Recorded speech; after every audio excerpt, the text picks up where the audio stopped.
America's turning 250, and it's time to rock out with our forefathers. American-made, battle-ready style for true patriots. Whether you're marching in the parade, grilling in the backyard, or raising a toast to liberty, do it in the gear that screams freedom.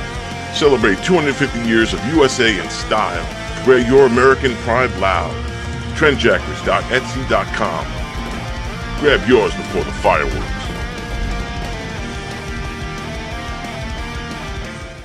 America's turning 200.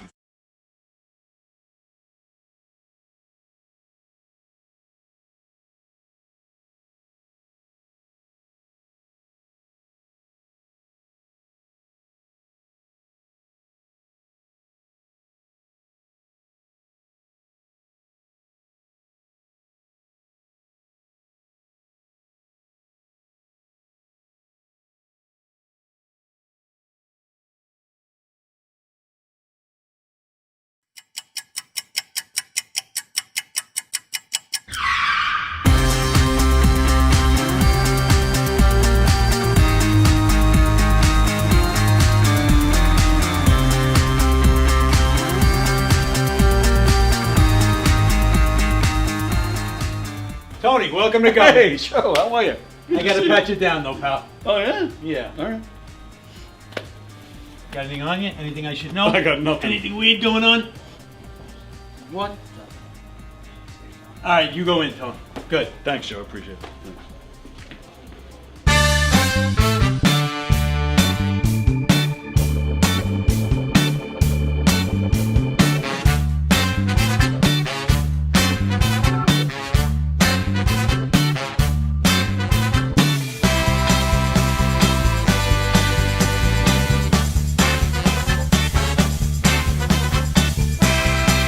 Hi, I'm Tom Kelly of The Tom Kelly Show. Yes, this is not the only time I've gotten on my knees in the back room of a comedy club.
The Knock Dead Comedy Radio Show is also brought to you by Two Eagles Auto Body.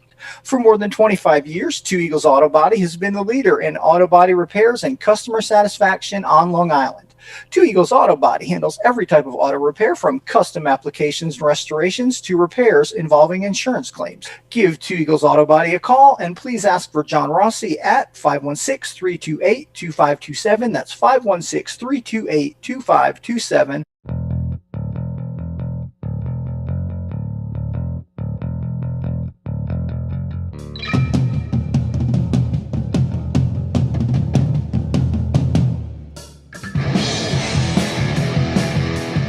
Hey, how do you say there, people? It's Johnny Brennan, creator of the Jerky Boys, also of Fox TV's Family Guy fame. I just want to let you know you're listening to Tony on the Knock 'em Dead radio show. You're gonna keep knocking 'em dead, so keep listening, you wacky sons of bitch. Right there. Over and out there, sweet Charlie. Long time no see, man. Hey, man, I miss you guys, man, that Knock 'em Dead Comedy Radio. I just want to say thanks for making my millennium. Oh my gosh. Well, it's a love fest. Yeah, you heard that story. Yeah. So I guess should I tell it again? Oh, yeah, if you want. I mean, yeah. You you guys are into comedy, does it really help when somebody gives the punchline?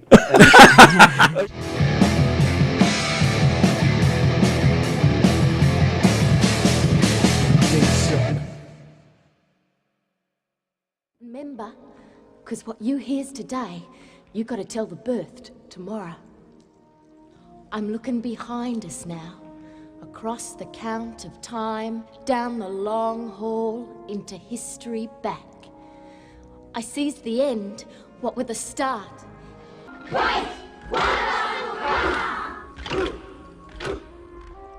And somebody did come.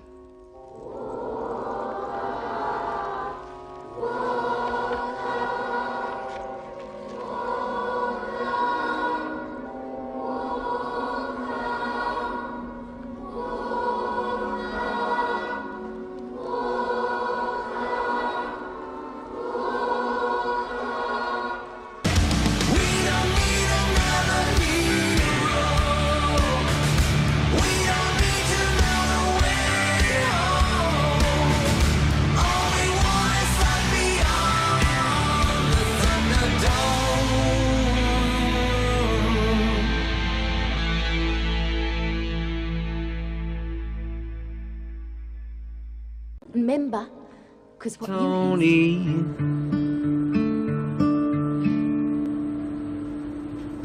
I love you.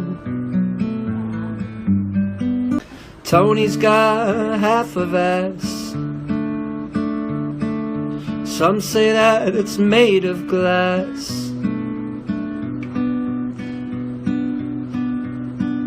He fell on it one August day. Broke his ass in many ways. Humpty Dumpty had a fall. Tony Walker was the wall. Had an issue with his leg. Now he thinks he's egg. He ate an egg. My friend Tony Walker. I'll punch you right in the freaking eye. I like that. Not you, Tony. I can never punch you because I love you too much. I can't punch somebody like you. And you can't even run after me. It's not even a fair fight. It's not even fair. All right? Tough guy?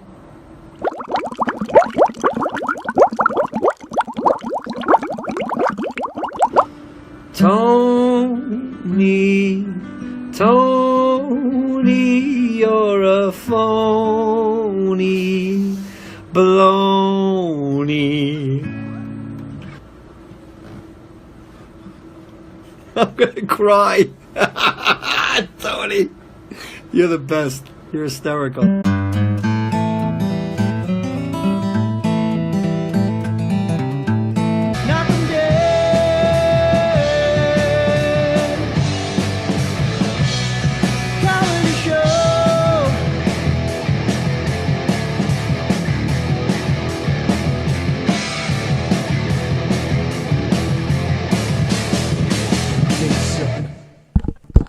Good morning, everybody. Happy Friday. Go ahead. You can do what you're doing. No. I was just going to go look into my bag. Yeah, that's what I'm saying. Go ahead. I lost track of time. It's okay. You just thought we were hanging out today?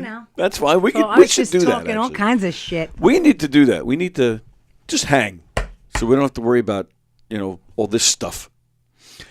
It's the Knock'em Dead Comedy Show. Rosie's here. Yay! And we're almost matching. I know. I was just thinking we both look like static. That's pretty good. We both look like static. It's the Knock'em Dead Static Show. That's it. Knock'em Dead Comedy. We're on Gov's Comedy Club Podcast, YouTube, and Facebook. If you want to join in on the conversation today and have your comments read, please shoot over to the YouTube feed because that is where we monitor the comments.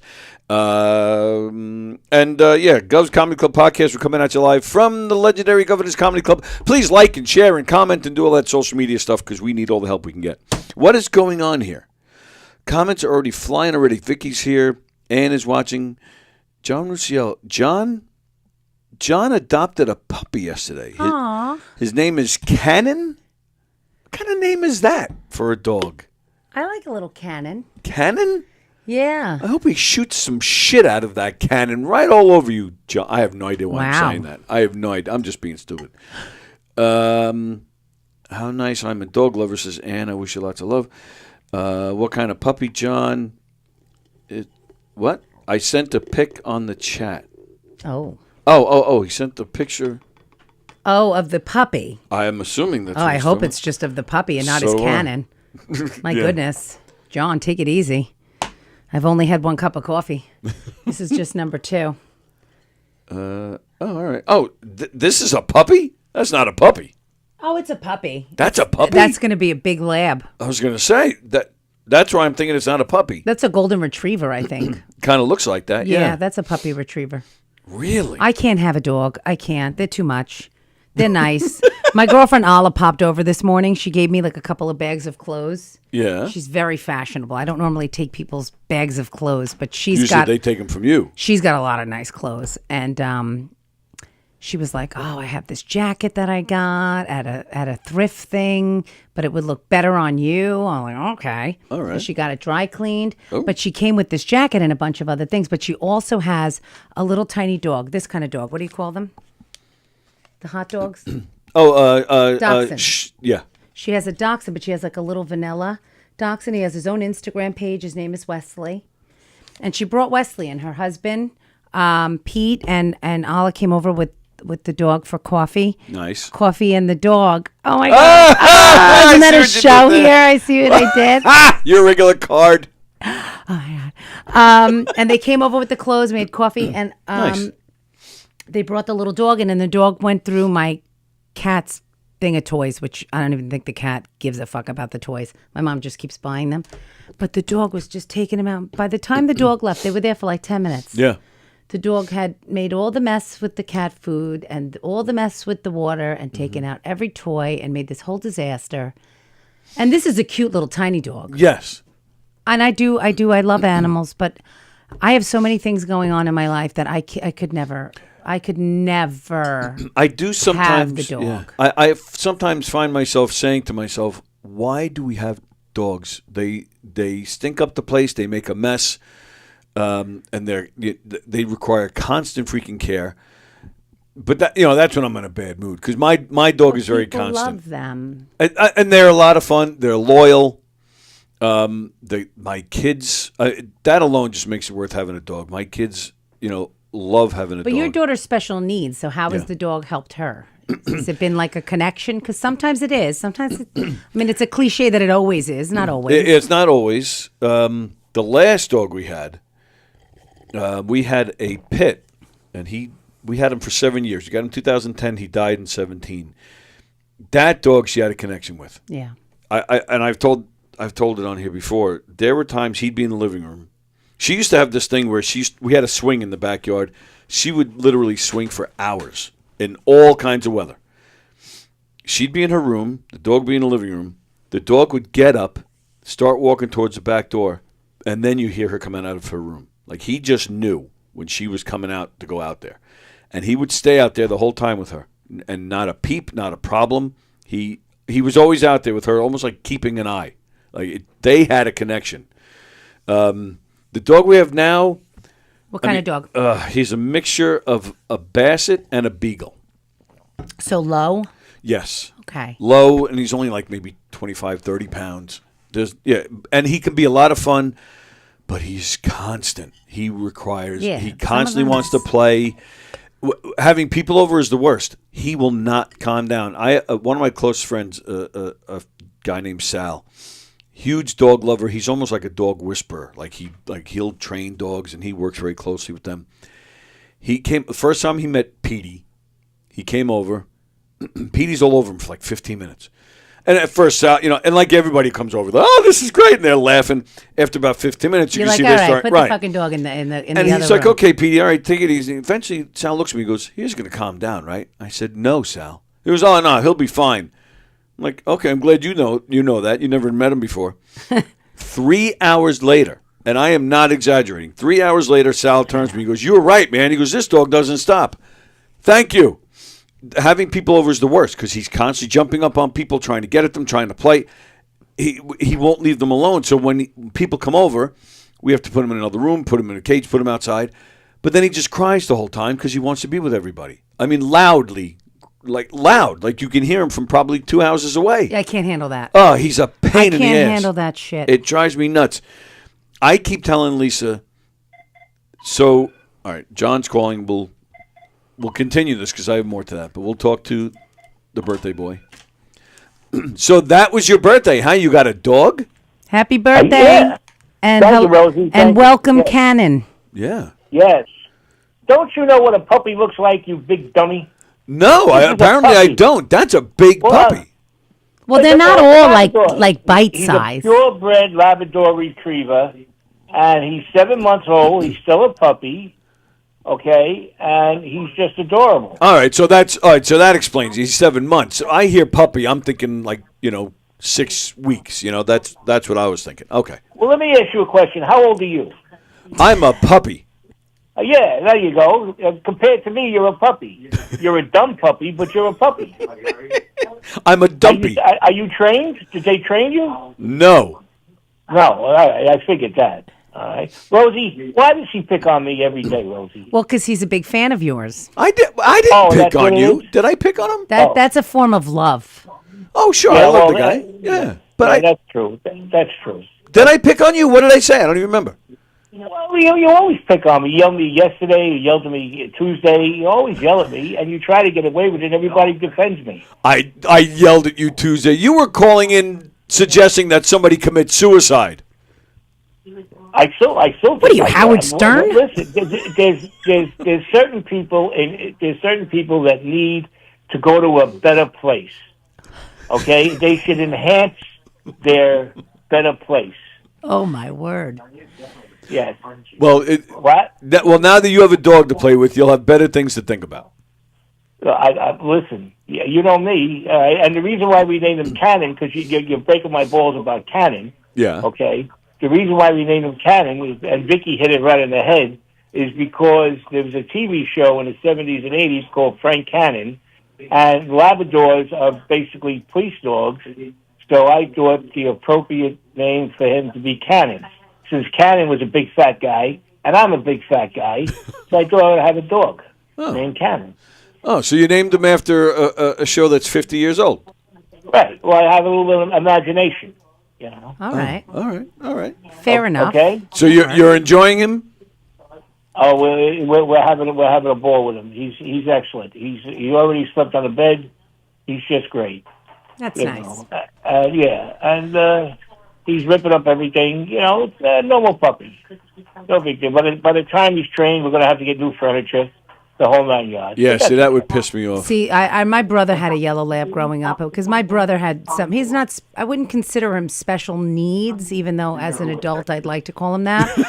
But my brother had a lot of issues growing up with obsessive compulsive disorder. He had social anxiety issues, and my parents were. He was in therapy, and they told him they thought a dog would be a good companion. They got him a yellow lab puppy, and he was named Stormy. Oh, okay. Because we got him during a nor'easter, and they had to pick him up during this crazy big storm. And I was so pissed. This dog used to eat everything, and it ate. I had these beautiful new Converse, and it ate just one of them.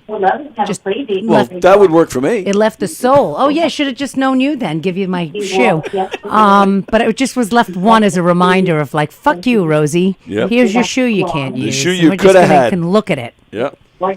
So who shits all over the house more, you or the puppy? Me. Yeah, I figured. Yeah. Every once in a while, unfortunately, I don't make it. But that's okay. That's okay, John. If it makes you feel any better, I don't make it sometimes too. We've established that on other shows. Yes, so yes, funny. I got to tell you, A sphincter says what? You are going to excel in the comedy world because even the way you tell things that shouldn't be said, they're funny. They're great. Yeah, they really are. I agree. But I've been known to miss the target once in a while. But thank God I'm married to a nurse. She understands. And I'll leave you with that. All right. I'll take it. Have a great weekend. You too. Have a great weekend. Tony. Yes, Do me sir. a favor. Yes. Go suck an egg.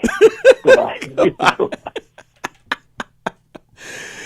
So I keep telling Lisa the only thing that's going to calm this dog down or occupy him. Sounds like medication. We tried that and it didn't work. Honest to God, we tried two different medications. Don't they have like doggy Xanax? Because Yes. sometimes they have that for like fireworks. Yep. You know, if you're having a big event at your house, because it could be like really taxing on a dog. Like Right. my ex Anthony had a dog that he loved dearly, and he tells this story all the time that on 4th of July, that this dog took off. And never came back. They literally never saw the dog again. He got so spooked. They lived out in Watermill, a lot of land, even more so then because it was even less populated. Right. Spunky, I believe the dog's name was. Oh, great Took name. off.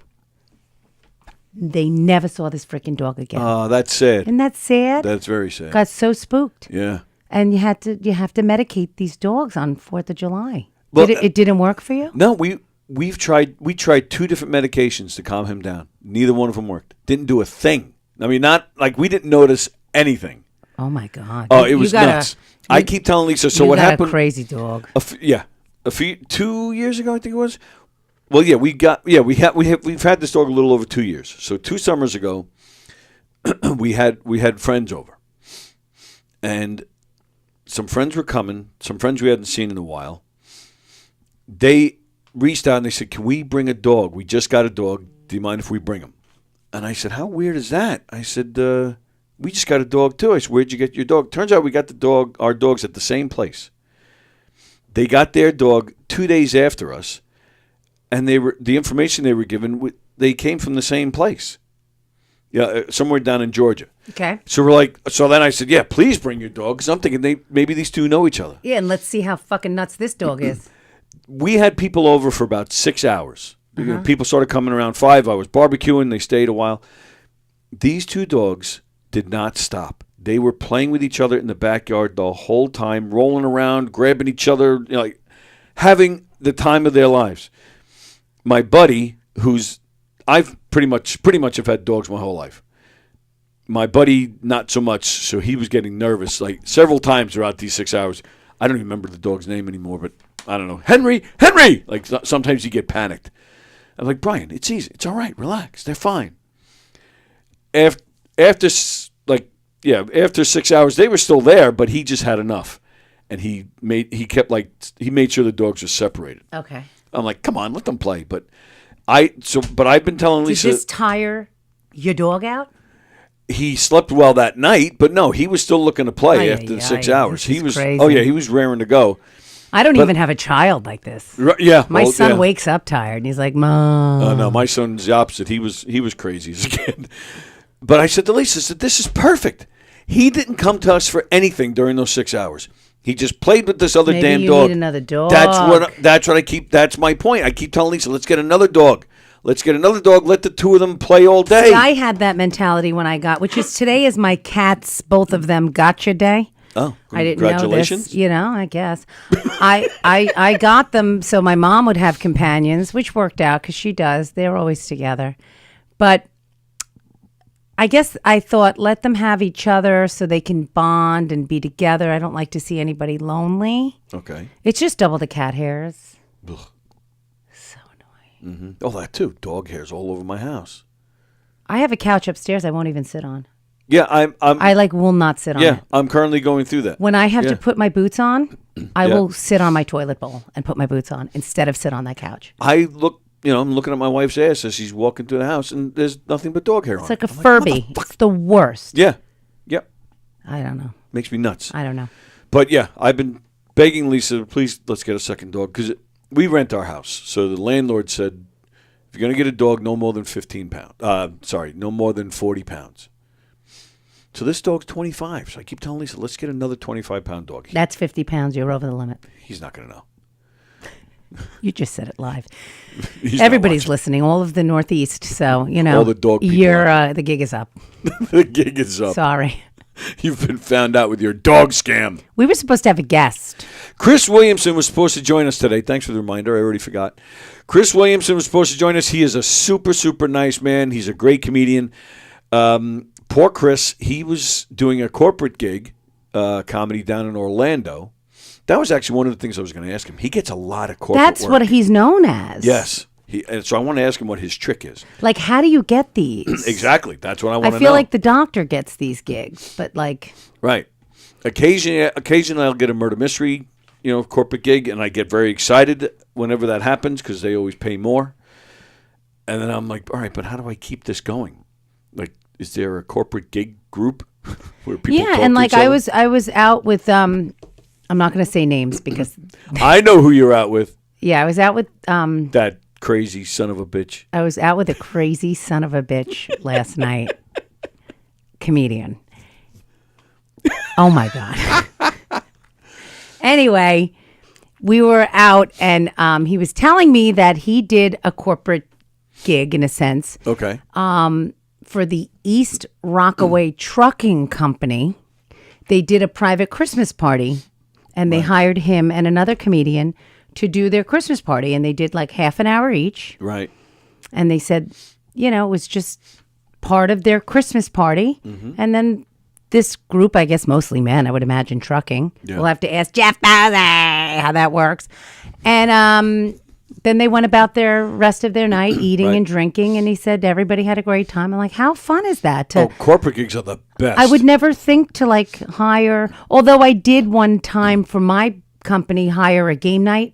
Oh, sure. Where we did like, with the buzzers and we played trivia? Family Feud? We did Family Feud and they warmed us up with trivia. Mm-hmm. Then they did a Jeopardy type Oh, style. I know the company you're talking about. They're fairly cheap too. They weren't that expensive. And we did it as a pajama party. Mm-hmm. So the girls could come casual. Sweet. We did a pajama party night. No bras. No bras. And no underwear. If you had underwear, you got to get them. Okay. No, but we did regular pajamas, and we did food, and we did drinks, and we super casual. Yeah. And it was one of the most fun. And we've spent a lot of money on parties. Yeah. And this party, it was so casual, just games, and the guy was so professional running the show and doing the games. Yeah, he's very good. I know exactly. I think his name was Michael. I don't know. They're based out of Florida and Long Island. This guy. Right. Yes. That's exactly the guy that I'm thinking of. And they couldn't have been nicer. He's probably around in between. He's probably around my age. Yeah, he's a teacher. Oh, I don't know. No, his profession is teacher. He does this on the side, and we really had a great time. And they really involved everybody. They made it like it was great. It's great for team building. Yes. And it's great. And I would never think to hire comedians for a party, and who would know? Yeah. We Knock 'em Dead Comedy does game shows. We do murder mysteries and game shows, but we're not that elaborate. We don't do Family Feud or anything. We just do trivia. But we come with the buzzers. It's a 2-person thing, 1 person on each side. They hit a buzzer, and it's got the digital scoreboard. And that's probably when I get game show work. Most of the work is because I offer to personalize it. Okay. It's Rosie's birthday. Okay, well, give me some not too personal information about Rosie, and I'll turn it into jokes, into questions. So I'll ask maybe a bunch of Pearl Jam questions, maybe some comedy, and I don't know, whatever else you're into. I would make up questions based on that, and they love it. Oh, that's so fun. And we also have a lot of fun. Like, I don't just sit there asking questions like what happened when Rose? Why did Rosie fall down in Italy? Something. And somebody might answer because she, saw some guy, and I would stop. What? What happened here? And they fill me in. I would make jokes about it. We laugh and have some fun. It's a blast. People, the holidays is actually one of my busiest times. I would imagine. That's really great. People bring us in for holiday it's funny. Somebody actually was asking. I'm going to find it. Does anybody know anybody that does trivia for parties? I'm gonna send them your information. Send them my info, and then if I get the gig, I'll have you come with me. I would love that because I always have a sidekick, so you'll get paid. I don't know, probably around $100. Ah. I'm gonna get myself some more pickle martinis. Hey, all right. Let me ask you something. Yes. Because you mentioned you were out last night with some comedians. Yes. Because you're a little different than your average comedian around here, in the sense that you're smart. where a lot of these comedians are not. I've noticed. You have a business, you have a good business sense. A lot of comedians walk around here complaining that the club doesn't use them enough. Mm-hmm. And now I understand from the comedian's point of view, if they want to make some money, that so they feel they have to hit other places. Yes. Personally, I feel a lot of these places shouldn't even have comedy. Some of these places are kind of dumpy. I don't think. I hate these bar shows that have comedy nights while the game is on TV. It's weird. Makes me nuts. I hate a noisy pizza place. They're making food and people are coming in and they just want to eat and have dinner while the person at the next table is there for a comedy show and it's just noisy. And then, a lot of times the comedian might get paid per head or something. And then that guy's getting a free show because he didn't come to pay. He didn't pay for a show. He's not there to watch it, but he's getting it because he's sitting there eating. Yes. So I hate all that stuff.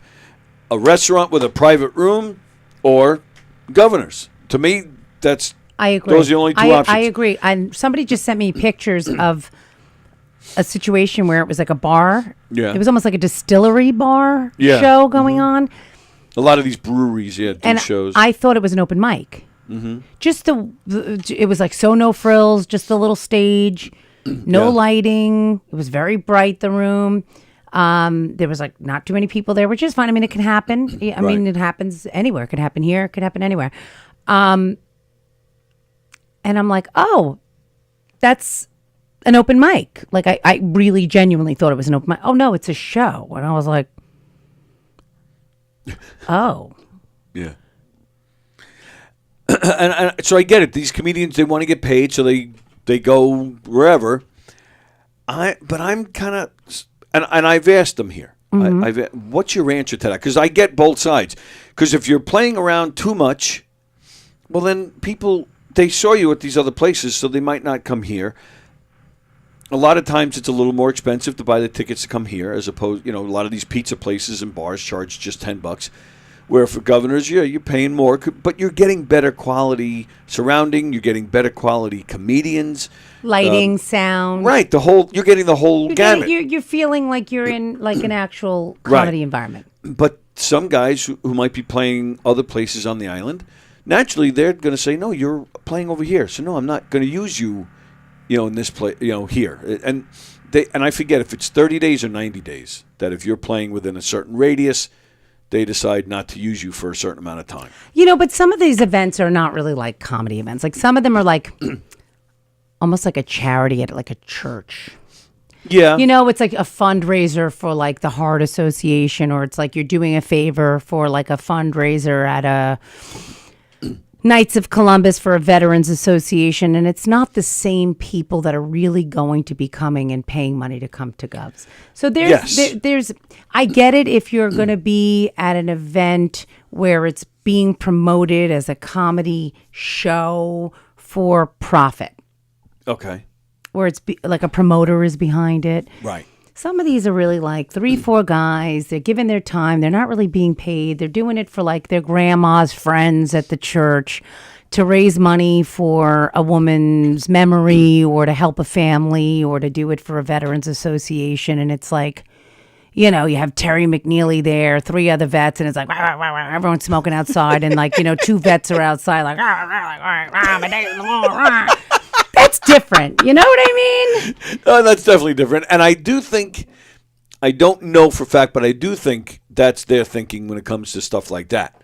But like you said, a promoter, somebody's just having a show for profit, a pizza place, a bar. Yeah, they do. These guys, such and such is playing right down the road. No, I'm not going to have them in here for a while because somebody's going to. Plus, a lot of times, I do agree. A lot of times it's a different audience. They're supporting a charity. But a lot of audience, they don't know this behind-the-scenes information. Yes.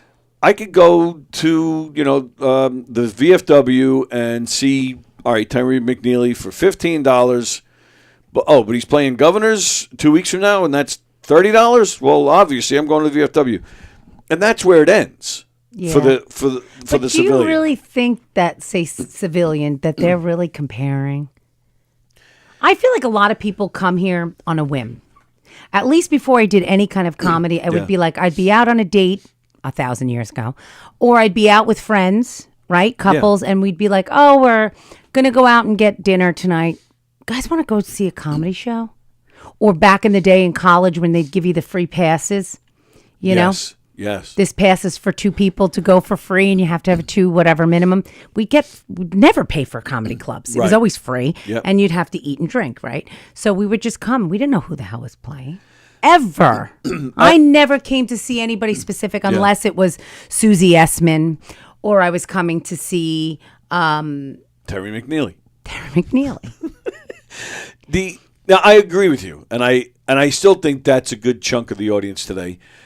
I do think there are some people, I know some people that will actually go on the website, and they'll look up who's for the playing. main room. Yeah, or the brokerage.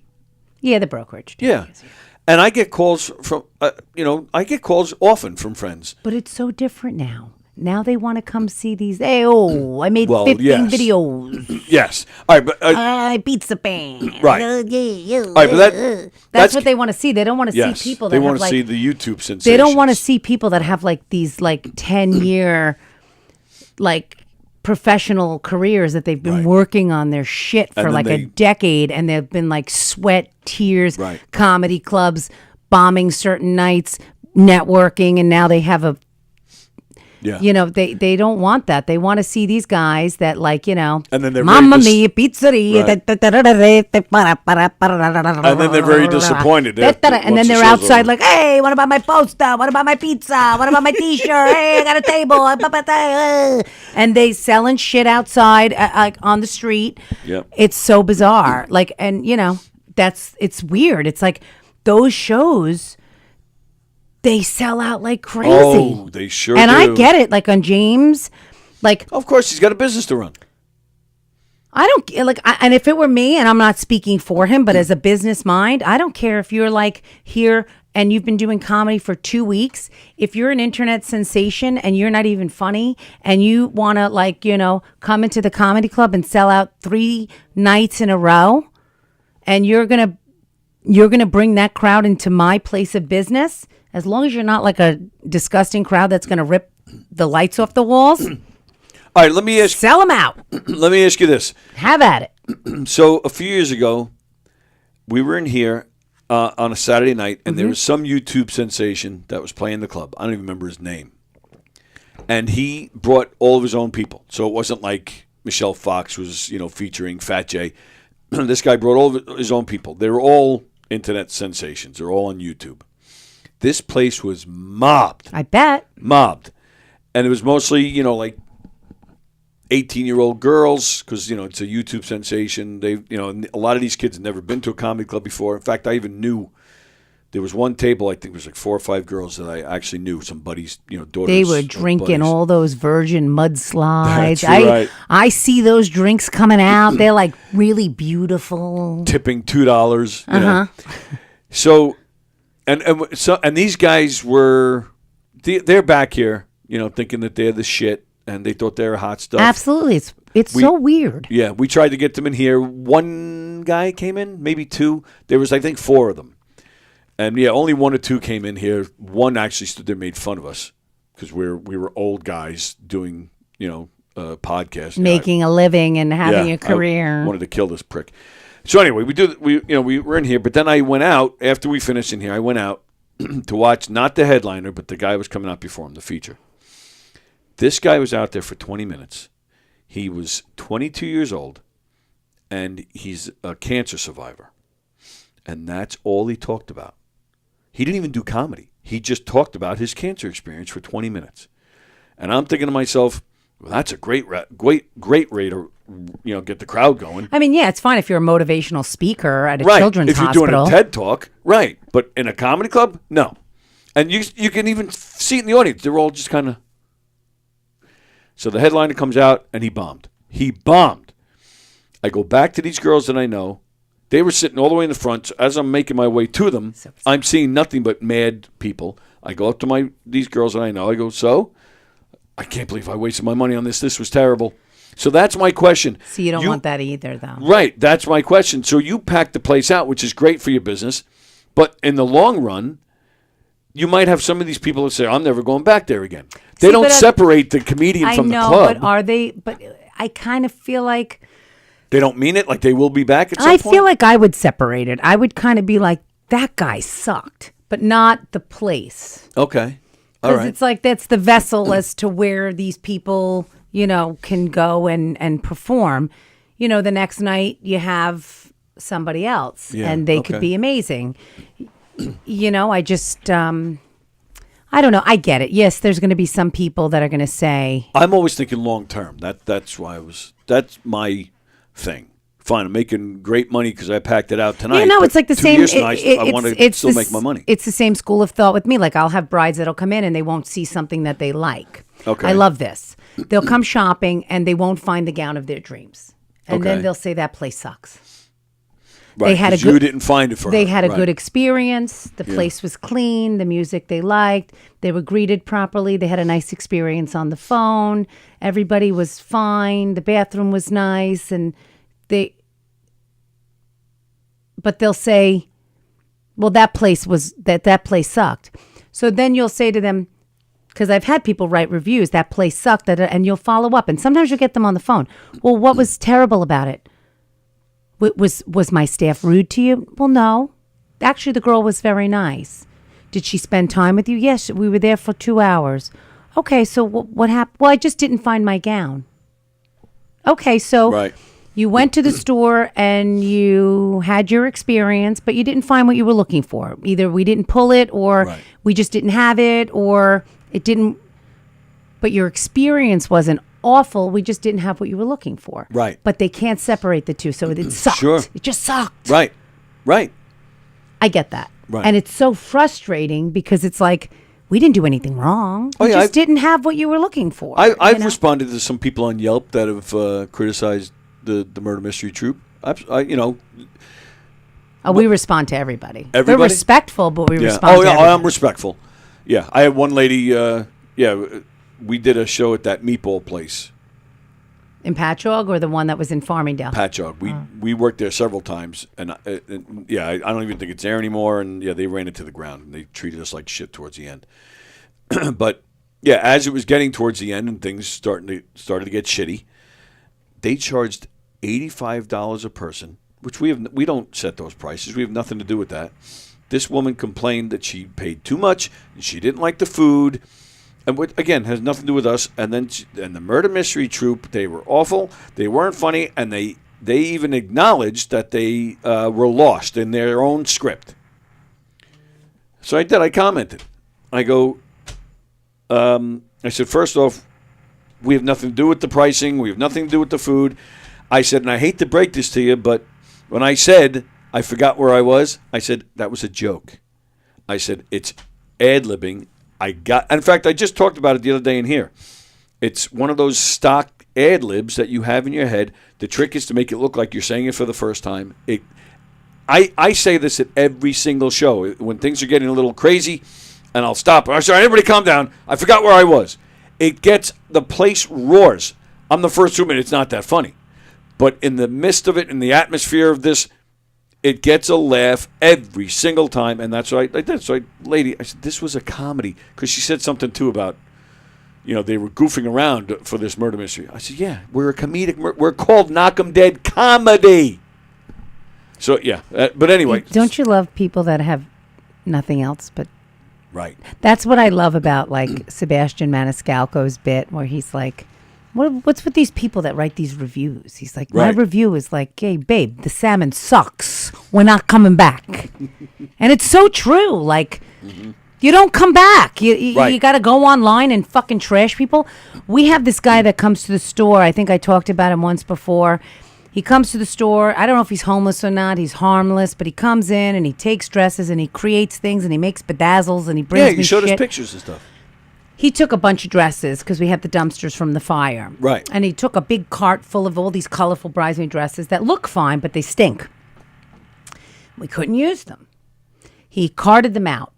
Now, we could only use probably half of them, probably a third of them, but he took half of them after he walked a few miles, and we're along Sunrise, so he took half of them and he put some of them in the garbage by one of the train stations, say.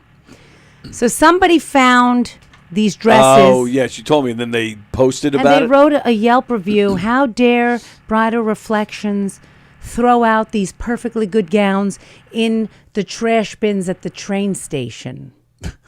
Like, you go out and you go home and you're like, I'm pissed off at. How about you say to, if you're that concerned. How about you call Bridal Reflections? How about you call me and be like, why are your dresses in the trash at the Merrick train station? Well, actually, the first thing that should be said is, did you? Yes. Like, don't just assume you did it. Ask, did you guys happen to throw a bunch of gowns in the dumpster by the train station? I'm concerned. Were they stolen, or why Right. are they there? Or Right. You write it. I wish I could give them 0 stars, but 1 is the lowest I can give. How about you go scratch your ass, Carla?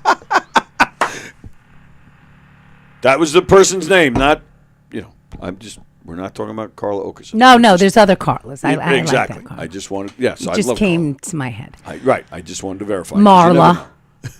Like, you're trying to trash my, I work so fucking hard and stress out. I don't, it's Right. like, All right, but this is what people do.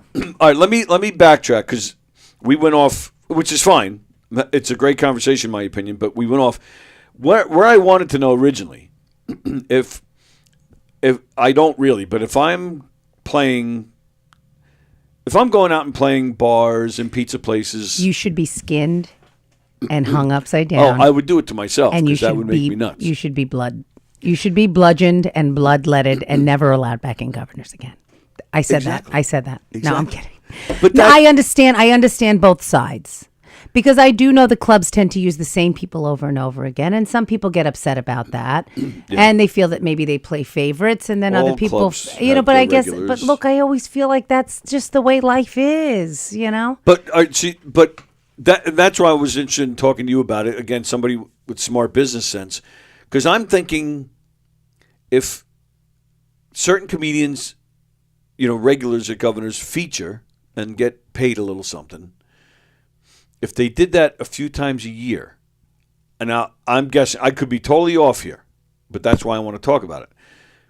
To me, if they did that a few times a year, that would equal more money in their pocket than playing all these dumps, for $25 a pop.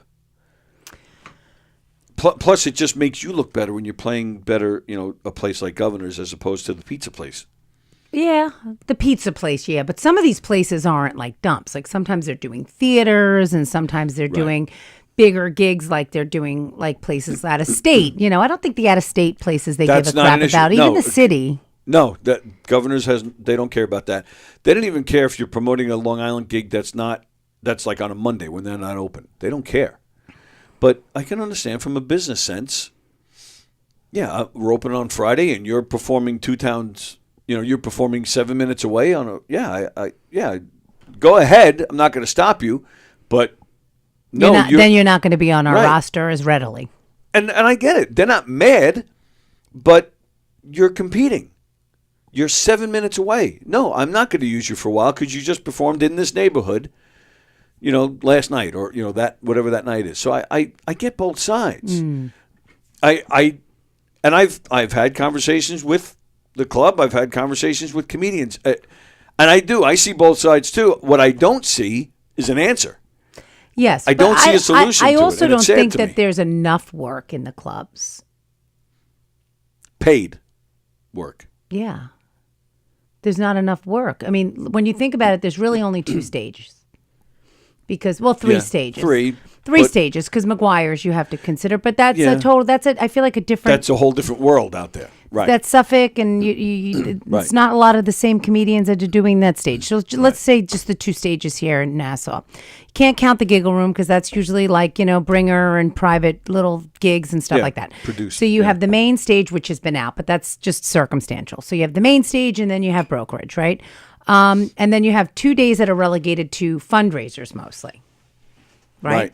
Yeah. Right? And those are mostly unpaid, other than headliner and host. Listen, you're talking to somebody. I'm so fucking grateful when I get on one of those shows. Right, but so I'm not talking. Well, You're talking like a working comedian. I'm talking to a business owner I mean, I'm curious because you're on both sides. You're a business owner, a smart business owner, and you're and you're a comedian. So that's why I'm curious to your take on this because you're one of the few that's on both sides. It's like you see a lot of the same people. Like I often wonder if I was a regular. Now that I know the people, now that I know like a little bit more of like the workings, and I've seen and I've observed, Yeah. I even know like who's working on what nights and the bartenders and who's the names but before that, I try to take myself out of it and say if I was a regular coming to comedy clubs, I kind of feel like I would see the same people and I would want maybe more variety. Okay. But then it's not like you can just go out and put an ad in the paper and be like, "Hey, comics wanted on Wednesday nights," Yeah. It's a skill, and it's somebody that you have to find funny, and it's somebody that, you have to also like, and they have to kind of be a good hang in a sense. You can't have an asshole either. Right. Even if they're funny, after a while, that asshole, you're like, you know what, just get out of here. Yep. So there's so many different factors. And there's a lot of ego. There is a lot of And there's a lot of sleaze. A lot of sleaze? Yeah, there's a lot of sleaze. A lot. Okay. There's definitely sleaze. I just didn't know if I would label Not it a as lot. There's not a lot. There's a few that are like That's that spoil it for a lot of people. in the general scene, but if you're hanging around the better places like here, Yeah, you don't see it not so so much here. It's more on the outskirts. Right. It's more in like those other Right. bars and stuff. It's funny. I woke up to a message today that said, and I know it was a typo. You were recommended to me. I'm putting together an old woman's show. And they meant all women's show. And I'm like, okay. And it's who I think it is, right? Oh, no, it's not who I thought it was. So I wrote, well, I'm kind of getting old, but you didn't have to fucking rub it in. You were recommended to me from Rich Walker. You don't have to send me, like a tape. You don't have to send me a video. You were recommended to me from Rich Walker. If you'd like a spot, And you said thanks, but no thanks? Are you available this day? And I said, am I old enough? I don't know. You have to let me.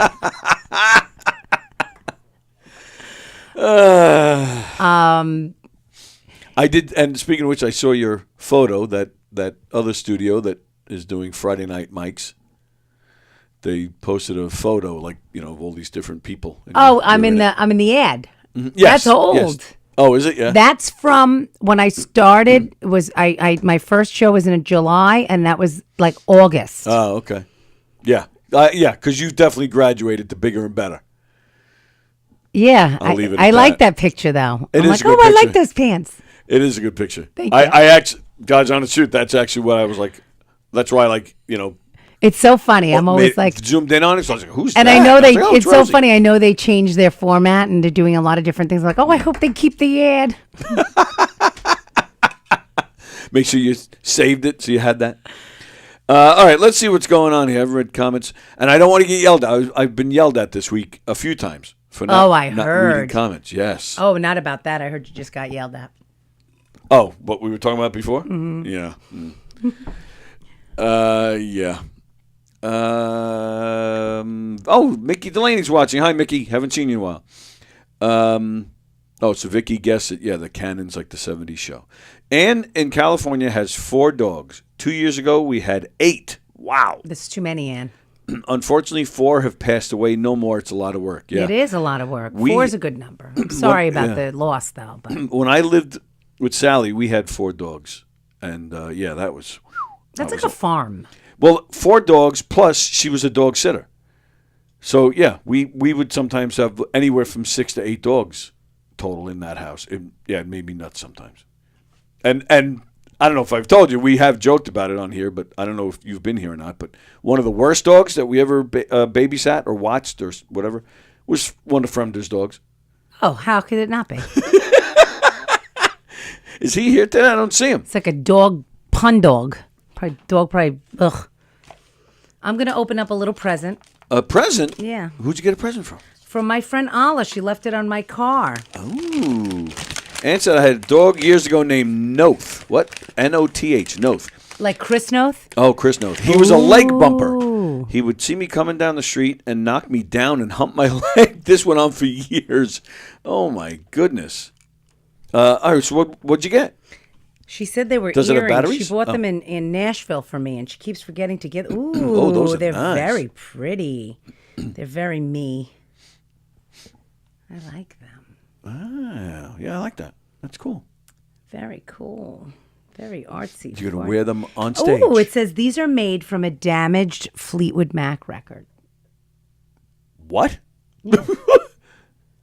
So that's that. This is a piece of like a record, like a vinyl. Yeah, like a vinyl, a Fleetwood Mac Actually, yeah, it is. vinyl. This is the end. This Yeah, is the edge of a vinyl, and then they decorated it. See, some people are so creative. That's wild. Thank you, Alla. These are so thoughtful. And thank you, Stevie Nicks. And thank you, Stevie Nicks. That's actually on my notes of things to talk about today. Rumors are Fleetwood Mac is getting back together. Aren't they always? Oh, I personally think these fights that you read about, I personally think they're made up so that it makes big news. Oh, we've reconciled and we're coming back. I think they do that on purpose just to stir a buzz. Yeah, and then they're always, it's like my mother has seen Barry Manilow's final fucking tour 3 times. I mean, that guy, he's like, He is so plastic. The guy can hardly move his face. Oh, my God. It's disgusting. Drives me nuts. I know every word of every single one of his songs. Every single one of them? Single word. All right. I Can't Smile Without You. Go. I can't smile without you. I can't laugh without you. I can't laugh. I can't laugh. I need to hear it though. I can't can laugh. sing I along. can't sing. I try very hard to do anything. Yeah. Something like that. If you Why do I know only knew what I'm going through, I just can't live without you. I love Weekend in New England. That is a great That tune. I have to say. I grew up with Barry Manilow like shove down my throat. No, I doubt it. He's gay. Well, He's not? he's so gay. Oh, yeah. He's so gay. So he had things shoved down his Yeah, throat. not mine, but my mom shoved his little gay face down my throat my whole life. Ay, ay, ay. His little gay face. That crooked nose. Yeah. My Oh, God, I don't know why all that money. Move it to the left. Weekend in New England is a great tune. That is such Absolutely. it's a beautiful song. Yep. But I grew up with, at the Copa, Ugh. in the kitchen, Yeah. Copacabana. My brother is a big Manilow fan. Yeah. And my brother had, when we were kids, one of his live albums. And on this album, he did this medley. Because before he hit it big, he was a jingle writer. Really? Yeah. So on this live album, he did a medley of all these jingles that you probably know, but it turns out he wrote them. So he did this medley, and it's fun. I actually enjoyed that because it was fun to hear him do it. That's like a have good fun with it, trivia but- thing. Oh, yeah. Jingles of Manilow. Mm-hmm. Yeah, I hold the lettuce, hold the pickled. I think that was one of them. You know what I'm talking about? Oh, was that McDonald's? That was a McDonald's jingle. Yeah, there's a whole bunch of them. He wrote him and Sheryl Crow too. She wrote a lot of jingles before she hit it big. Huh. But yeah, he did this medley. I thought that was fun. And then when I was married to my first wife, just like anything else, we liked sex. So she loved Barry Manilow. I took her 3 times to see him in concert. He's a fun showman. But yeah, see, my brother's into all of that corny shit, so it's shit. really nice that my brother will take my mother to Those look see. Thank you. Yeah, they look my brother will take my mother to see all that corny shit. He takes her all the time to the West Bay Music Fair. He takes her to see all the old the Osmonds and Tony Orlando. Yeah, and he'll take her to see a lot of the Commodores, and he'll take her to see when they do all these medley tours where Yeah, it's right. this guy and that guy and this guy. And Right. now they It's all the same yeah. band, but they're all playing together. Yeah, so he's good about that stuff. He, he takes one for the team for that because he knows I'm not fucking going to that stuff. Yeah, that's tough doing those. My mother used to take us to the Osmonds. I think it was twice we went. Ugh. And Barbara Mandrell. My father was into the one. She has a beautiful voice, though. She's half Mexican. But you'd Shania Twain? But you'd never know it. No, older than that. Anne Murray. Yeah. No, my mother loved. Oh my God, the I was Anne Murray joking. Christmas album. Oh, my mother loves Anne Murray. Oh my God, my mother loves Anne Murray. That Christmas album. Anne Forget Murray it. has a lower voice than me. My mother loves Anne Murray so much, and that holiday album. Ugh. I'm telling you, it makes me sad. It's like sad. She'd decorate the tree and cry. I'm like, what is this? My brother, same thing. But my brother likes a little bit of Anne Murray, so he took one for the team. He would always go. Thankfully, that was the one that my mother wouldn't drag me to. I think I asked her at one point, Ma, please don't get me a ticket for this Anne Murray. And she didn't. Thank God. Because that was like, it was bad enough that I'd go to the Osmonds. At least the Mandrell sisters, at least they were very talented. Like, they would go crazy on a guitar, put the guitar down, and all of a sudden they're banging away on drums like you wouldn't believe. So I enjoyed that. Was one Barbara? Barbara was the main one, the famous one. Then she had her two sisters who were I pretty only much, knew Barbara. Yeah, I guess you're a little too young. They had remember in the late 70s, everybody had a variety show. Mm-hmm. So Barbara Mandrell and the Mandrell sisters, they had There a was variety show. There was one. What's her name? She was half Mexican, and then she wound up becoming. Oh, it's not Anne Murray? No, and Oh. then she became very ethnic, and then she started doing Mexican album in Spanish. Oh no, but she's great. You're talking about Linda Ronstadt. Yes. Linda Ronstadt is awesome. Fucking dad loved her. He was obsessed with her. I love Linda Ronstadt too. Oh my God, with all She her was airbrush. She always so looked like she was in one of gorgeous. those. She was hot. When you would go for your glamour shots, all of her album covers were always like. Yeah. Oh, but her when she first came out and was doing rock. Amazing. I guarantee you would like it if you heard. I'm sure I grew up with all this Yes. shit.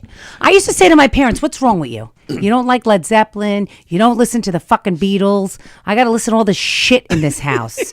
Anne Murray, Barry Manilow. Yeah, Why are we listening to this shit? Yep. They didn't have my taste. That corny Copacabana type stuff. I write the songs. I write the songs that make the young girls cry. Meanwhile, I write the songs was written by one of the Beach Boys, and I love the Beach Boys. I'm not a big Beach Boy fan. But I don't like can't- anybody singing in falsetto. I don't like. Oh, so the Bee Gees? No. I know. Frankie Valli. Don't take me to that Broadway show. I don't want to go. Oh, yeah. And I right. don't like when people harmonize unless they're Simon and Garfunkel. Really? Or Mumford and Sons. I like them harmonize. Crosby, Stills, and Nash? They're okay. Love Crosby, Stills, and Nash. Love them. I don't even like Neil Young, and then they threw him in to just give you another name to remember. I'm good. Neil Young is fantastic. And then, Crosby's inseminating the fucking Indigo Girls and everybody else. I'm good. Weird. It's just fucking weird. Melissa Etheridge. That's the one. Just getting all the lesbians pregnant. That's weird. That was really strange. He looks like a walrus. Yeah, that mustache, yeah. It's not that. Speaking of animals, Neil Young then married the mermaid from Splash. Yes. Left his wife. But before Neil Young, she was with Jackson Brown, who used to beat her up. Who I thought was a black woman when I went to go see him. You thought Jackson Brown was a Yes, black I woman? did. I did. But he doesn't sound like a black woman, so who did you think you were seeing? No, I went to a thing in the city. It was at a very small theater, and it was because Eddie Vedder was on it, and it was it was a small concert for like gun control, right? Okay. And I went only because Eddie Vedder was one of course. he was a solo artist on this show, and everybody was doing like two songs, and it was like Eddie Vedder and Neil Young and Jackson Brown, and I expected a gold sequin outfit, rollerblading out from like one of the. Did you confuse Jackson Brown for Aretha Franklin? No, I expected like one of the girls from like an Charlie's Austin, Angels? like Austin Powers. Dun, dun, Oh, dun. Beyonce. Yeah, like I expected like the Beyonce character to come out with like an afro. Because it sounds like that Jackson Brown. It Sounds does, like a black actually, woman yes. on rollerblades wearing gold, big puffy earrings. And out comes this fucking white dude with this hair. Yeah. And I said to Anthony, "The fuck's that?" He said, "Jackson Brown." I go, "Jackson Brown's a black woman." He goes, "What are you on, fucking meth?" Jackson Brown's a white guy. He's always been a white guy. I'm like, oh. And I'm sure you knew the songs he played. No, and he said to me, "You like music." Yeah. He was like appalled that I thought that. He's like, for somebody that claims to really like music, for you Right. to say this out loud, I'm like ashamed of you right now. Well, and if you said Rick Astley, now Oh that- yeah, never gonna give you up. That voice, Right, out I of that remember little that ginger right. weirdo. Hearing that on the radio, because I was like 16 or 17 when that came out, the prime age for that music. And I remember, me and my buddies, we would turn up the girls that that we're trying to get with. They loved it. Oh yeah. Then like a month later, we're seeing on TV, like you said, this ginger guy. He's like at the diner. We've known each other for so long. And we're like, what? My heart's been aching. You're too hard to see. I'm like, wow. Yeah.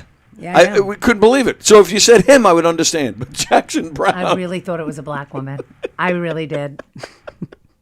That is freaking hilarious. See, now, again, these are bits, man. These are bits. I can't write a bit. When I was with Keegan, I started from my phone. I was like, oh, I wrote some things, and I started telling him, and he was like, stop reading it from your phone. Just say it. Stop reading it from your hand. Do it like this. Do it like that. I was like, you know what? Fuck you. Let's just get another drink. But that's the beauty of you. You go into these characters, and you're off the cuff, and I mean, it's hilarious. It's hard, but you know what?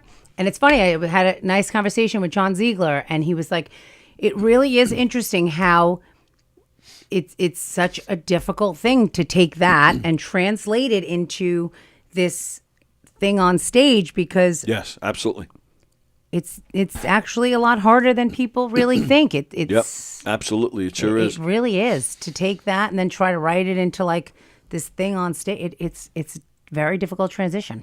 I was talking to the owners here earlier this week, and Joe Carletto was actually saying that to me. He said something about, he compared me to another comedian. And I stopped him. I said, Joe, I'm not on that level. He goes, oh, what, are you kidding me? He goes, I've heard nothing but great things. I said, no. I said, I am not that good up there. He goes, you really think so? I said, there's a few that I think are good and clever, and there's other things that I feel are like, ugh. I said, but my persona up there, it kind of fits because I'm goofy and silly up there. I said, so it fits. I said, but it's not great. He goes, well, I've heard nothing but good things. He goes, you do have a comfortability up there. I said, yes, because I've been performing on stage for most of my life. So yeah, I said I do have an advantage that way. I'm comfortable. He said flat out. He said then go reach out to some of these better guys and have them write you stuff. He goes, if you want to be better, and then he even actually said, he goes, and then James told me, you got to hit the club more. I was like, oh shit. I hosted. I feel like you don't want to. It's not that I don't want to. It's just between this, if I'm not, between preparing for a daily show, engineering all the other shows, doing murder mysteries, PAL, I know. Once in a while I like to be home. I know, it's very difficult. So, that's how I feel yeah. with the business. And right, yeah, right. You know what I'm talking about. It's tough. It's really tough. I hosted for Ben Bailey. You know Ben Bailey? He was hosting Cash Cab. You remember? Oh yeah. He performed here one night, and he was when we started in here, he was one of our first guests, and it was on the phone. So I never met him before. So I'm walking past, and I see he's in the green room by himself. So I stop. I introduced myself, and I tell him, I said, I started the show, and I'm pointing into the studio. I said, you were one of my first guests. I said, I don't know if you remember. And he was like, I'm not sure. I said, I just want to say thanks. I said, it went really well. I said, and it helped us because, we didn't know the comedians. We were trying to build this up. So we just got to talking, and he was saying that he goes, all right. So there were lines of communication were a little messed up with governors. He goes, they're sending me some guy to feature. He goes he's like, what did he call him? Sloppy Joe, I think he actually said. And I said, you talking about Fat Jay? He goes, yeah, that's it. And we had a good laugh at that. Funny. He said, but yeah, lines of communication got messed up. He goes, it's just me and Jay. He goes, there's no host. He goes, I'd like to have a host. And I'm like, then there's like awkward silence because I'm in my head. I'm like, okay, like what am I supposed to say to that? Sure enough, then he goes, can you help me out with that? I'm like, oh, all right. So I go to the front. James isn't here, but Laura's here. So I'm telling her what's going on. She gets James on the phone. She tells him. She puts the phone down. She goes, all right, you want to host? I go, oh, Laura, I didn't come out here to try to sell myself. I'm just telling you what's going on. She looks right at me. She goes, do you want to host or not? I was like, okay. So wasn't prepared. I hadn't even been on stage in a few months at that point. Don Sill was here.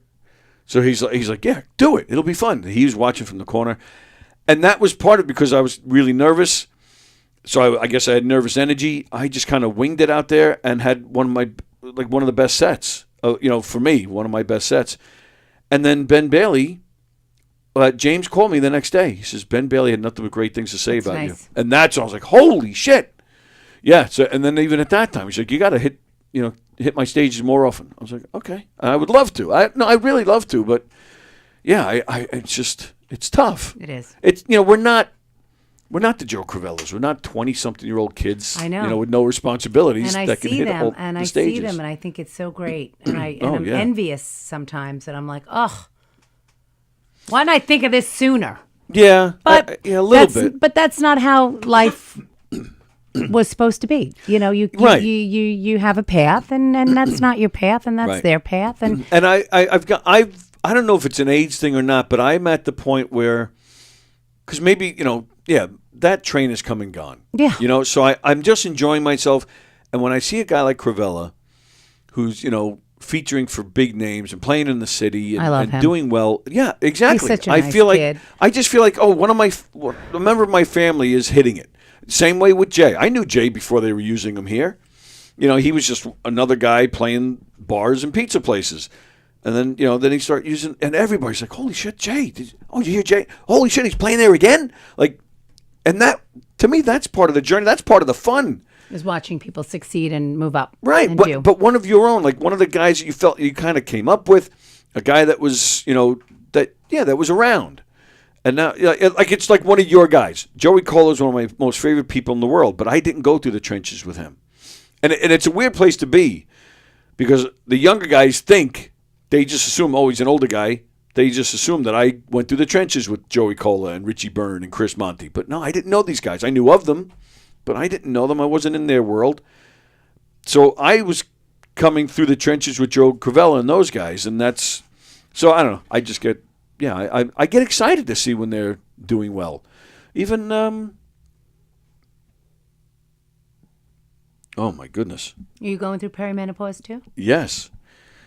Who's Mary Capone? Sorry, I had a total blank. Yeah, she's on tour. She's been touring with Zarna. She's doing well, like that too. I started coming around here around the same time Mary started coming around here. So it's nice to see even you. To see the way you're moving up quickly. Oh, absolutely. And somebody like Olga Namer, I think she should be touring the entire country. Yes, I really do, and And she's had some moments. She played in England opening for somebody. She went to Israel and opened for somebody. She has. I really feel like she is a cut above almost everybody else. Sure. There's very few people that I can name in the clubs and outside the clubs that's funnier or more charismatic than her on a stage. Sure. Well, it's funny. I had Richie Byrne in here yesterday. And him too.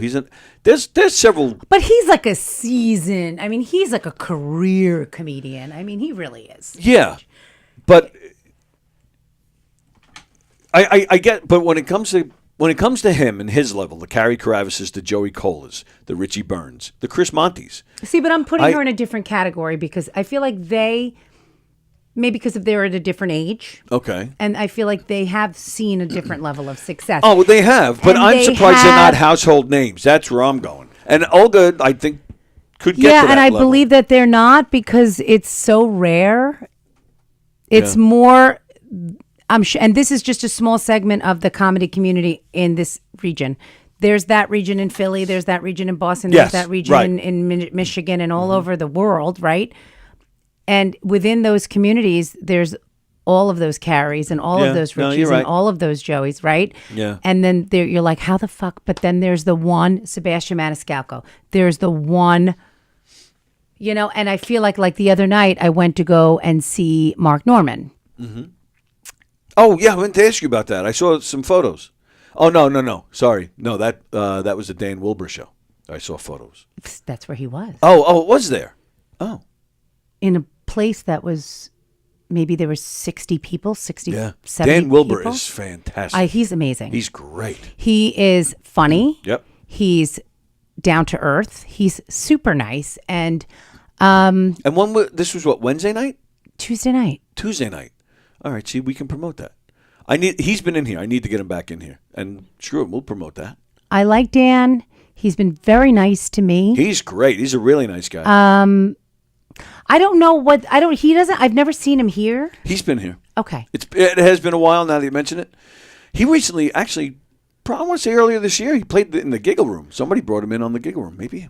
Oh. Okay, and and that's why I don't talk about him because I don't know if there's like a disconnect between him and the clubs because I know he does a lot. Not that I'm aware of. Because he has a lot of like everybody that he has on his bill that I've noticed, for the most part, they tend to be more Queens, Brooklyn city comics. Well, that's just his world. Okay. So he just knows those guys. All right. I wound up becoming somebody that's on his radar. Oh, nice. Through Matt Vita and Joe Pontillo. Matt Vita is great. I love Matt. He's been in here too. Yes, he put me on a show.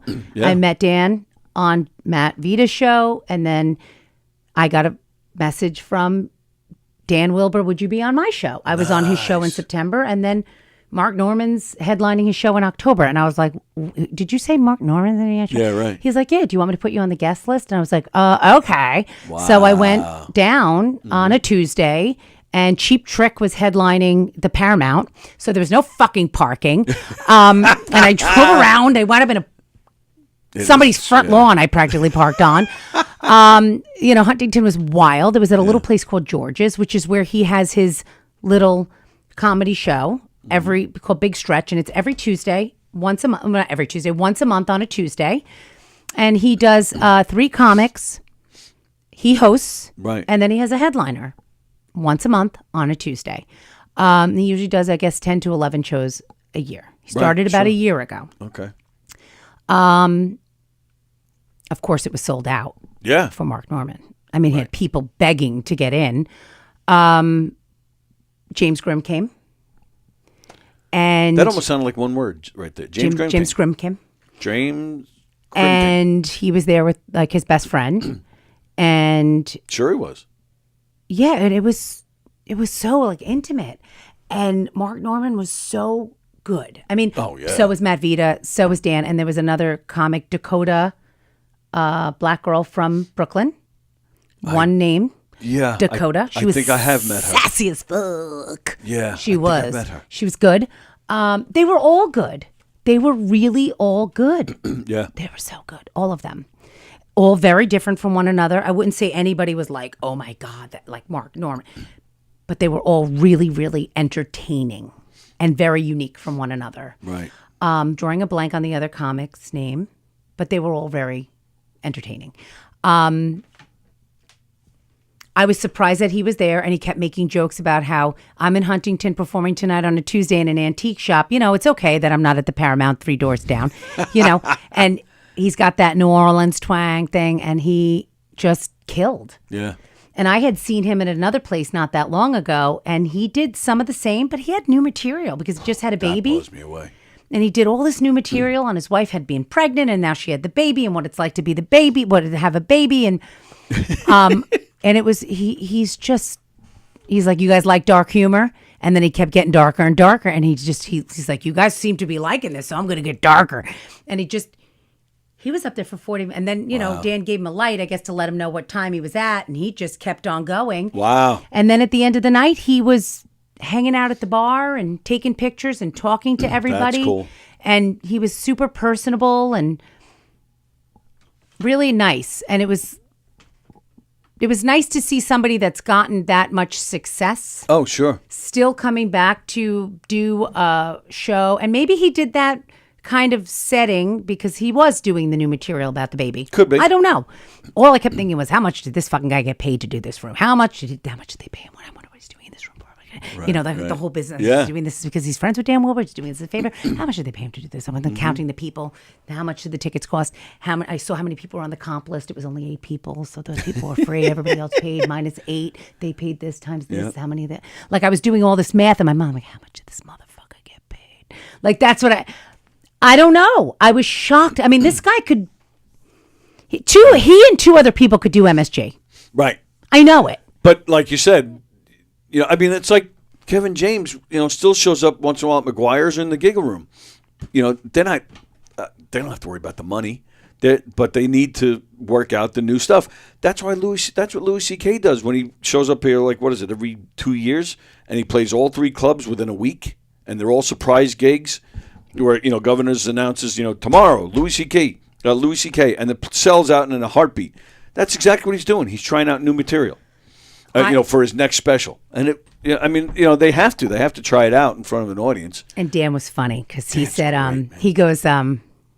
he said, hey everybody, we have a sold out show tonight.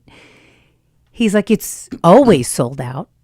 Every show I do here is sold out. I've never been outside just being like, hey, comedy show tonight, come on in. I've never ever done that before. It's always sold out. He's like, I see some new faces here tonight. I'm sure I'll see you next month, right? Yeah, no, fuck it. I'll never see your faces ever again.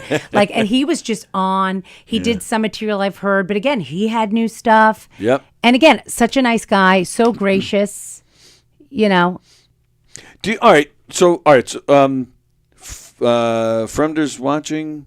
Rusiello says he loves your nails. Oh, thank you. Great color. That goes back. All right, so we're going back full circle here. Do you think comedians who, if they feel governors should be using them more often, do you think that helps if they have new stuff? Because there are some comedians that do the same. They have the same act, for years. Which I'm not knocking it, but if it works, why not? But do you think that? And I'm not talking about governors. I'm just talking about comedy clubs in general. Do you think that helps?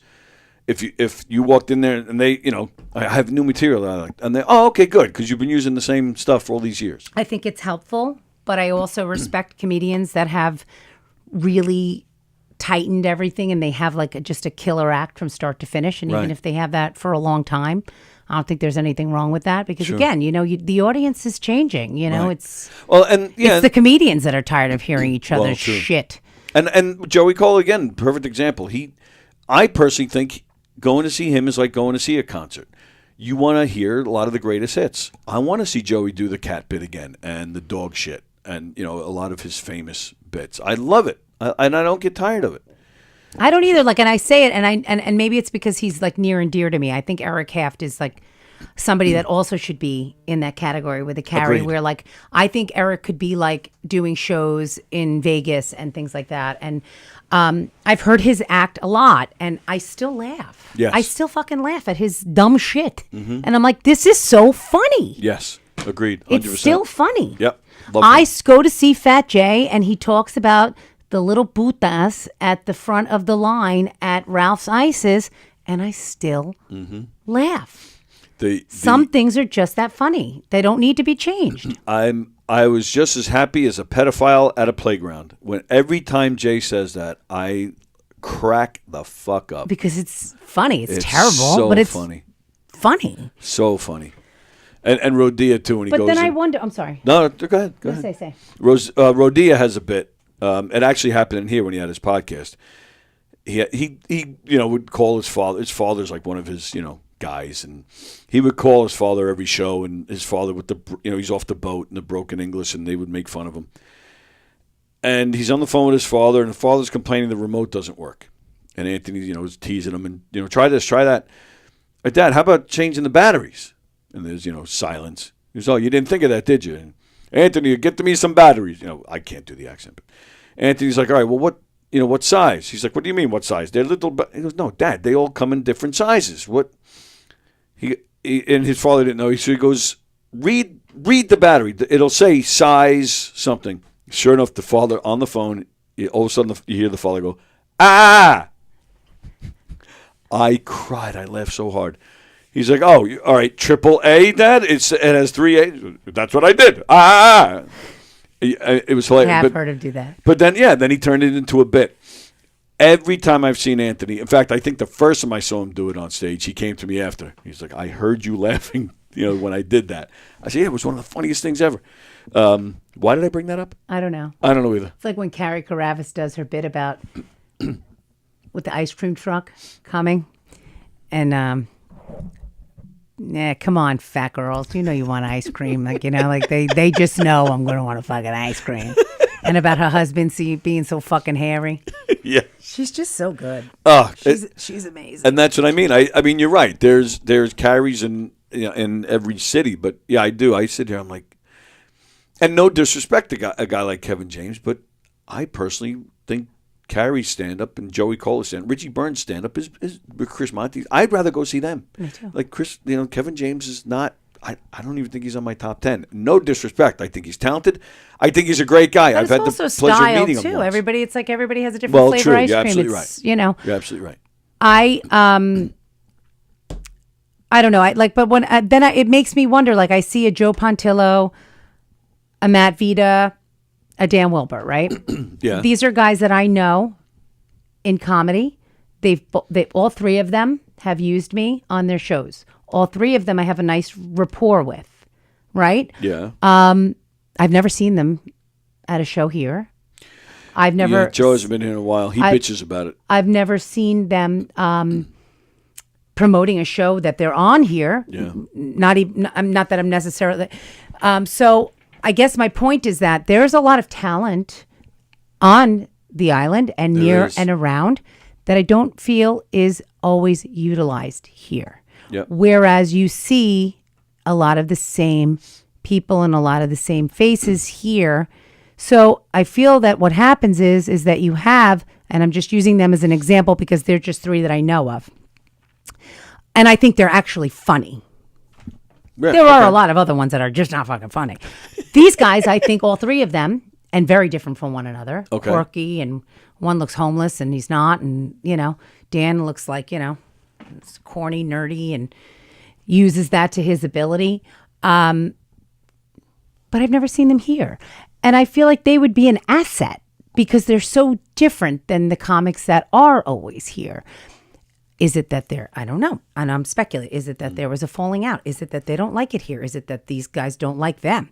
Is it that maybe they're politically different? Is it that they're not, maybe they don't feel part of the clique? Is it that they'd rather do something on their own, or they're more affiliated with a city group? I don't know, but there are other things going on, and they wind up, is it because Matt Vita is more based now out of Brooklyn and he does the Vermont shows? Is it because Dan does his own show every month in Huntington and they don't like that? Is it because Pontillo does his own show on Friday nights once a month in Island Park? I don't know.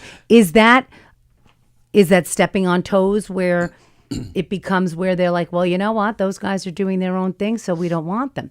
I feel like maybe we can all coexist. I don't know. Right, and that's again going back to I guess where we started, because I don't know if like Pontillo, and I don't know why he's not here anymore because he used to be. Okay, I like him very much. I do. He's an excellent host. Yes, he is. But I don't know on the comedian's end, is it worth their time to put together these other comedy shows, or is it better off to just show up here, trying to get in more? I don't know, and like you said, I don't know why Pontillo's not. And then here, you have to see, is it like somebody? I think something like maybe. Then you have somebody like a Dan that I know he has a full-time job, right? And maybe he does that because he likes putting together a show, and he likes having that where he can find new talent and host and just be a little part of that community. He does videos online. I know that he does his whole, JD Vance thing online, and he kind of does that satire. And he has a big following that way. Maybe he doesn't do it for the money. And then maybe you have somebody like a Matt Vita that this is his full-time job. And he travels doing it. And then you have somebody like Pontillo that he is a full-time comic and he travels a lot doing it. So everybody has their own situation and everybody has their own monetary situation, and that's all personal to them. So maybe it's not for them here. Maybe they're not going to make enough here, or... Do you think... I'm just going to use Pontillo as an example. Mm-hmm. I'm not saying he's done or not done any of this, but he's a local guy who, like you said, this is his only way of making a living. Do you think a guy like him should come here and just have an open line of communication? Hey, look, just let you know, I am doing this thing in Island Park, but I still want to be a part of things here. Like, do you think there should be, like, because I know even governors, they've done, what did they used to call it? Governors to Go, I think is what they used to call it, where they would, a fundraiser from, East Rockaway. They're not that close to here. They could call governors and governors, okay, yeah, we're going to send we'll send 3 comics to your VFW hall.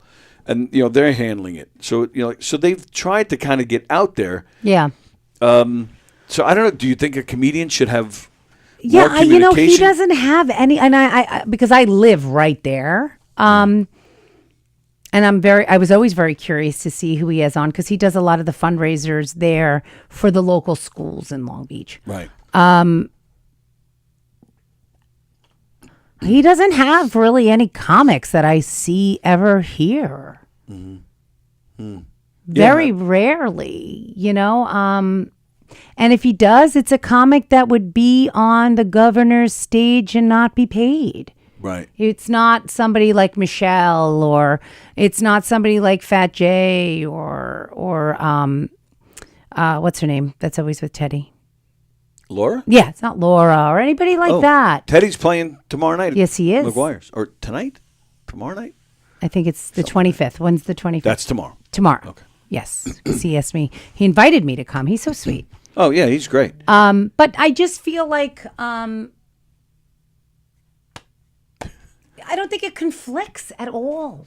I'm just trying to find a happy medium, because it's because it comes up regularly where certain comedians, like, oh, they don't play me enough here, but I'm trying to get work, and they're saying, well, he performed over here, so he can't, perform here for a while. Like, I'm trying to find that happy place, and I just can't seem to figure it out. I don't know, maybe there is no figuring it out. Listen, I don't think there's really any other game in town. I don't really think that. I don't think there's anything that compares to a show here. I actually agree 100%. And I'm not kissing ass, and I'm really I'm a straight shooter. I really am. I am. I don't feel like, to me, I've done shows at the shitty pizzeria. I've done shows at the Seaford VFW hall. I'll do a show anywhere at this point because I'm looking to, I hate open mics, and I really want to get as much stage time, to try new things and to just get the experience. I'm so new. And so I've done shows and I need to do them. And, they're not going to put me on the main stage all the time. I'm blessed when they do. I've been called to host. I'm like, me? What? Yeah, that's super. It's great. But I'm not going to get those opportunities all the time. So I know what it feels like to do a pizzeria show in a VFW hall and what that atmosphere feels like. But I also know what it feels like, even the difference between the Giggle Room and McGuire's, and then being on that stage and being on the brokerage stage with the lights and that intro music and tonight, it's such a high. It's like, oh my God, this is amazing. Especially if it goes well. Yeah, that's true. But there's nothing like it. There's nothing like that setting of being at Governor's, on the brokerage stage, a main stage. Yeah. Like I said, even the Giggle Room. It's a different feeling. I don't think any restaurant show or any other type of show is really in competition. I really don't think. No, I agree. I really don't think. And I get it from a business perspective, and they're very. Look, James. I don't know Joe as well. I've met him, but I know James, and he's a respectful guy in a business sense, and he is loyal to the people that are loyal to him. And I understand that. I know what it feels like in business to feel like you're loyal to people and they fuck you over. I get that. I've been fucked over a lot of times. So he's looking at it from a point of like, listen, I'm giving you these opportunities. I'm giving you this. You get a drink. You get a this. You get it. I treat you like this. I treat you like that. You sit at my table. And then you go and you do this. I understand that feeling. Right. Yes. I understand that feeling. Absolutely. So do I. So I Yep. see it from both sides, and I do. But I don't think in any sense, like if I was talking to him, I'd be like, you don't have anything to worry about, because people come here because of the reputation of Governors and they want to go to a comedy club. Right. And it's time for us to go, but that's exactly it. In my opinion, that's the end all right there. This place is the Mecca. It's known almost across the whole country. Yeah. I mean, you're not, at least locally anyway, you're not going to do better. No. And you know, No. so to me, that's the end all right No, there. unless you're at a place like, say, this Tuesday where you get somebody like a Mark Norman. That's Right. that's like a unicorn. Right. Well, how often does that happen? Exactly. You'll have that magical night, and it's great, and you'll never forget it. But 2 years from now, Or you have somebody going like a big headliner at a theater, but they were also paying $90. right. And then they're paying $25 a drink. That's Right. different. Yep. That's you know, Yep. it's different. You know, it's All right. James Grimm says hello, James. Andrew Fremder. Oh, he's just writing comics. I guess because I said I didn't see him before, and then again, I was getting yelled at this week for not reading comments enough. But I've been reading them today. What did he say before? Telling the same joke over and over. Who does that? Yeah, that's him. I don't think the world has enough Italian comedians. We need more. Actually, no, we don't. Fremder, here's the difference between a comic and a comedian. A comic says funny things, while a comedian says things funny. Yeah. And he says, well, I'm really holding back today. Why? I did have to yell at you guys the other day because you were being mean to my guests. Is that what you mean, that you're holding back? If that's the case, fine. Hold back, you sons of bitches. Rosie is talking like an organized crime guy. So that came from Rusiello. Yeah. All right. It is time to get out of here. We've been staying late almost every day, so I appreciate you guys sticking with us. Peter Antonio, Pinky Patel, Teddy Smith, Leah Rudick, just some of the names you'll see on the Governor's stage this weekend. Go to govs.com. The club is still not open. It was supposed to be open in October, but yeah, things haven't been going as fast as they thought. It's next Friday Halloween. Next Friday is Halloween, so we're Lou gonna Pratt's, we're gonna have a few people here. Lou Pratt's, Peter Anthony. Yeah. Is there more? And a special guest, and then we're all gonna be in costumes. And even though Peter Anthony thinks I'm coming as, he even told James, "Hey, I'm gonna be a guest on Tony Walker's show. I'm gonna be in the podcast, and I'm coming as a no costume, but I'm bald. So I'll be Tony. I'll be Daddy Warbucks, and she's gonna be little orphan Annie Hua." I'm like, oh my god. Do you have a costume planned? I do. So do I. And I'm going to be that person in character the entire show. Ooh. I'm not Rosie. So all right. Rosie will not be here next week. Somebody else will be. Nice. And that's it. A special surprise guest? We're gonna have extras. Oh, all right. We're gonna have extras. I'm gonna bring some candy and some cheesecake. Oh, Yeah. okay. Wow. Wow. Because Lou likes cheesecake. That's right. He does. Yeah. All right. I'll bring the chocolate chip cookies. Okay. Like I always do. It's gonna be lots of calories. All right. That's gonna be fun. And some candy and some surprise guests, and we're gonna have some fun. Chris Williamson, again, our apologies. He was supposed to be here today. He is stuck in Orlando due to the government shutdown. Flights are canceled like crazy. He was supposed to fly home yesterday. Last I heard from him this morning, the earliest he's getting a possible flight is tomorrow. So he's going to rebook and come because I want to talk to him. Yeah. I only met him once briefly. He's great. He is great. And then we're talking about Pontillo. Let's get him in here on a Friday. Yeah, he came once. I'm sure he's come a lot. No, he came here. No, I know. Once. Yeah, but that was a while ago. It was a while ago, Yeah, and so I that's really what do I'm like saying. him. So Yeah, I'll let's send get him a him. message. So yeah, we'd love to have Joe back. Joe's great. I don't see Joe enough. I don't talk to him enough, and we've had conversations like we need to talk more often. And I just, sorry. So I mentioned the club this weekend. Donversations tonight. Oh, speaking of great comedians, tonight on Donversations, Don is talking to John DeResta. Our pal John, who's been in here many times, he plays Governors annually. He'll be here in a few weeks. He's playing the club in a few weeks. He's always a lot of fun. And I think that's everything. And Knock 'em Dead Comedy, of course. Don't forget Knock 'em Dead Comedy, December 13th at McGuire's. And don't forget December 6th, right here in the Giggle Room, Rosie and Laura and Kathy and Mark and Mike and me and maybe Joey Cola and maybe Joey Petroni. Oh, and Steve Kaminsky from Steve Squared on Mondays.